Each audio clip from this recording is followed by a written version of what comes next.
చూసి పరిశీలి వీళ్ళు ఇప్పుడు రాయల్ ఎన్ఫీల్డ్ తెచ్చారు, మనోడు ఎప్పుడు రాయల్ అనే వేరే బ్రాండ్ తెచ్చాడు, దాన్ని కూడా చూపిస్తాం. మీరు చూసి 2,508 కోట్ల రూపాయల పెట్టుబడులు 3,000 మందికి ఉద్యోగ అవకాశాలు అని చెప్పి మరి చంద్రబాబు నాయుడు గారిని బ్రహ్మాండంగా బుల్లెట్ బండి మీద ఎక్కించారు. మరి ఏడన్నా మన అన్న మోటార్ సైకిల్ మీద ఎక్కిన ఫోటో ఉంటే పెట్టండి రా, నేను ఎప్పుడు చూడలేదా, మరి ఎప్పుడు రాలేదా ఈ డౌట్ మనకు, ఏరా ఎప్పుడన్నా పడినాడా అట్లా సైకిల్ నుంచా?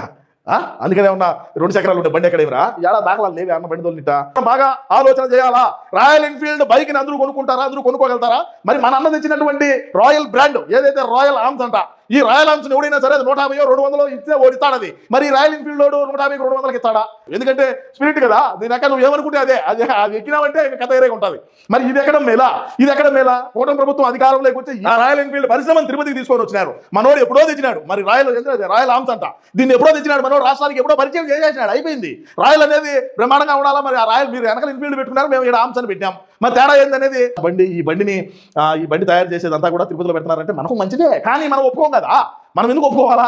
మనం ఎప్పుడో తెచ్చినారా, మీరు ఇప్పుడు తెచ్చినారు, మీ కూటమి ప్రభుత్వం ఇప్పుడు రాయల్ ఎన్ఫీల్డ్ తెచ్చింది, మేము రాయల్ ఆర్మ్స్ని ఏనాడో అన్న అధికారంలో ఉన్నప్పుడే వేంపల్లి తోటలో కూర్చొని బత్తాయి తోటలో స్పిరిట్ తెప్పించి రంగుపూడి వేసి కలిపి కొట్టాడు రా, దిగాడరా, మా క్రెడిట్ అదేను.